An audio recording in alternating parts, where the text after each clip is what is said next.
Ryan Reynolds here from Mint Mobile. I don't know if you knew this, but anyone can get the same premium wireless for $15 a month plan that I've been enjoying. It's not just for celebrities. So do like I did and have one of your assistant's assistants switch you to Mint Mobile today. I'm told it's super easy to do at mintmobile.com/switch. Upfront payment of $45 for 3-month plan, equivalent to $15 per month required. Intro rate first 3 months only, then full price plan options available. Taxes and fees extra. See full terms at mintmobile.com.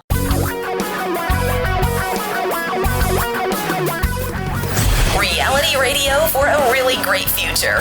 We're talking real money. Hey, Don McDonald here. Welcome to another daily edition of Talking Real Money. Thanks so much for listening. And by the way, wow, a lot of you are listening. We are hitting truly record downloads of our podcasts. Yesterday, we hit almost 2,000 downloads. Now, I know in the broader podcast business, that's not great, but it's good. I mean, we're probably like in the top 10 or 15%. But thank you. And please keep telling folks to tune into the podcast because we're just trying to help people do this right. Really. That's the ultimate goal. Yes, we run an advisory firm. And yes, if we get clients, we're very happy because we want to help you. And we think we charge very fair fees. But we're here to help. Try to tell the truth. And that's what we do on our weekend show that turns into a podcast. And that's what I try to do on this daily show that is a podcast. And I want to talk to you about your portfolio, your brokerage statements, your investment statements that are coming. I know I just sorted the mail. There were a bunch of them. They come in right around this time of month. And you're going to open them up if you haven't already done it. And you're going to be depressed. Okay? You will be depressed. I don't care how brilliant you think your money guy or gal is, you're going to be depressed. So before you pick up the phone to chew out your broker, okay, you can chew your broker out, but if you have a really good registered investment advisor, you might want to understand something about the year we just experienced. It stunk for everything. Everything. Yes, stocks declined for the first time in a calendar year since 2008. The Standard & Poor's 500, I was just looking at the latest numbers, it was down just over 4% from what I see. That's not bad. But as I mentioned earlier this week, hedge funds, and these are the things that are supposed to hedge against declining markets, well, they lost almost 7% on average last year, some with huge double-digit losses. Huge. International stocks, they lost more than 9% last year. U.S. real estate investment trusts lost 4%, a little over 4% in 2018. Even those things that were supposed to be a hedge against stocks, like commodities overall plunged more than 11%. That's huge. The only investment class that did not lose money last year were bonds. But you didn't make any money either. The Bloomberg Barclays U.S. Aggregate Bond Index, that's pretty much all U.S. bonds, that was up last year by, get this, you ready? 0.01% last year. For all intents and purposes, dead flat. So it was nigh on to impossible to find any investment that made money last year. Even if you have somebody who's supposed to be brilliant, I don't know what brilliant thing they would have done except maybe sell you out at the beginning of the year. But even then, you would have been in cash and you would have made nothing. So you couldn't have made money last year unless somebody just got stupid lucky.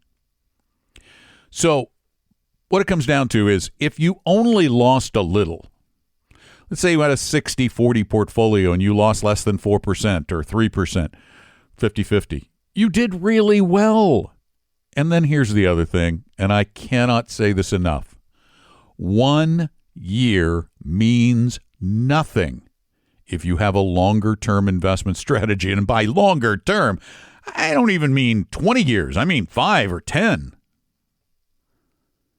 And as a matter of fact, if you're one of the many people who regularly add money to your investment portfolio through an IRA, a 401k, or just regular contributions to your investments, you should be thrilled because last year you got more stuff for less money.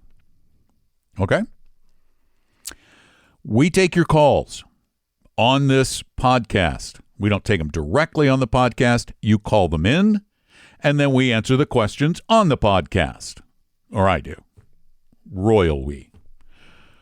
And it's really easy to call them in, too.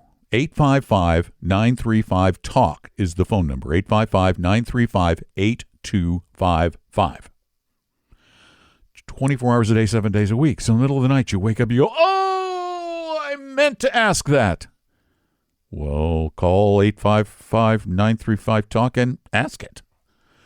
And then I just pop it into the track right there below this one and answer the question immediately following, which is what I'm going to do right now.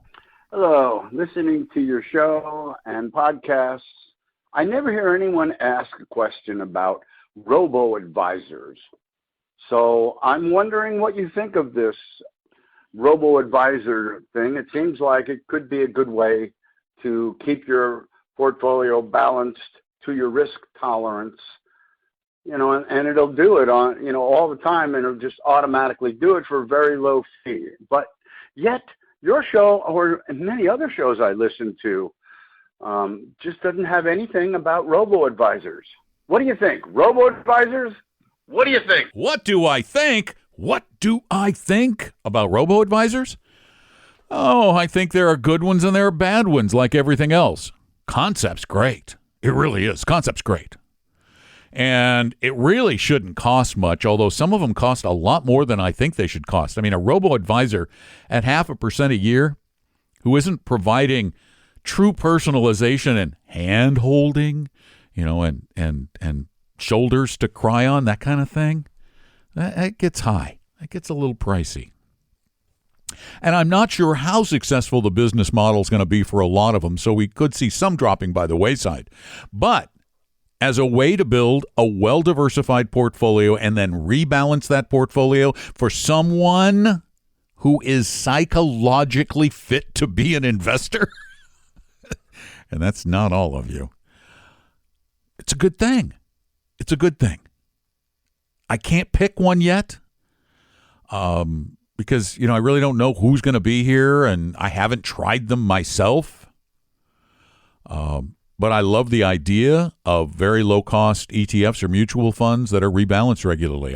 We've talked about them. It's probably been a while because they've fallen from favor. They're not getting the kind of press they used to get. But, yeah, robos, they're fine. Just have to have the right psychology for it. And if you do, works for me. 855-935-TALK is the number. 855-935-8255. Call anytime. Okay? Which brings us to our final segment, the Word O' the Day segment of the podcast. Today we did stocks, we did bonds. Yesterday we did IRAs. I'm going to do another kind of basic one that a lot of people don't understand. Option. What's an option? Yeah, I know. It's not what you add onto your car to make it fancier. In the securities business, an option is something that you, if you're a real investor, shouldn't mess with. So an option is something you shouldn't mess with. Options were designed for two purposes. Well, actually, they were designed primarily for one purpose, as a hedging strategy. So that if you had a security of some sort, you could sell someone else the right to buy it in the future, and you could collect a little money along the way. Or you wanted to protect a position that was going down, you could buy a put. In other words, the right, there are call options and put options. Call option gives you if you own a call option, you have the right to buy. If you have a put option, you have the right to sell at a particular price. So if you had a stock at $20 a share and you wanted to make sure that if it went to $15 a share, you didn't lose, you could buy a put for a couple of bucks that would allow you to sell it to somebody in the future at $20 a share. So if it went down to 15, they have to buy it at 20. But if the stock doesn't go down, then you just lose the $2. With a call, it's just the other way around. If you buy a call, you buy the right to buy a stock in the future at a higher price. If it doesn't go to that higher price, the money you paid for the call goes back to the person who sold the call.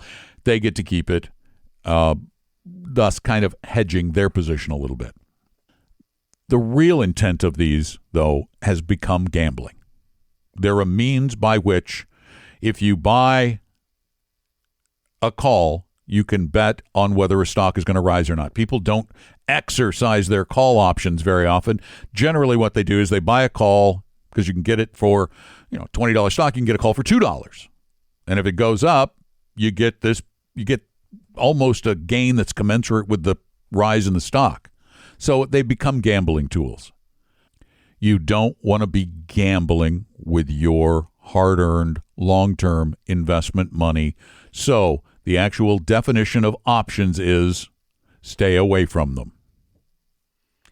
Thanks for listening to this short version of Talking Real Money. We'll have another one for you tomorrow. We try to do 5. There's that royal we thing again. I try to do 5 of these a week unless something gets in the way. My intent is to do one every day, but because I'm the only one doing them, I get sick, you're not going to get a podcast that day. I'm on vacation, you probably won't get a podcast those days.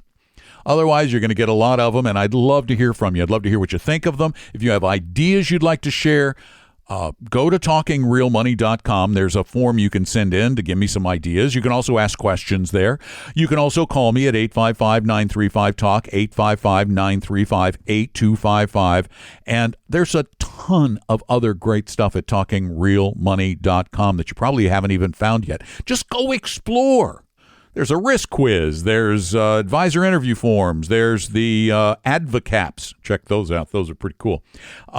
You can even, let's say you've got an issue and you want to talk to an advisor, but you don't know who to talk to. You can talk to one of our advisors. We are not a high-pressure sales organization. You can talk to them for free. They're not going to charge you. Now, they're certainly not going to become your advisor either unless you hire us, but they will help you out. And everybody at our firm knows that's part of the deal when they join Vestory. So check it all out at talkingrealmoney.com. Thanks for listening. If you get a chance, tell a friend. If you like the podcast, please subscribe. If you really like the podcast, leave us a review on Apple Podcasts. Take good care. I'm Don McDonald. Talking Real Money.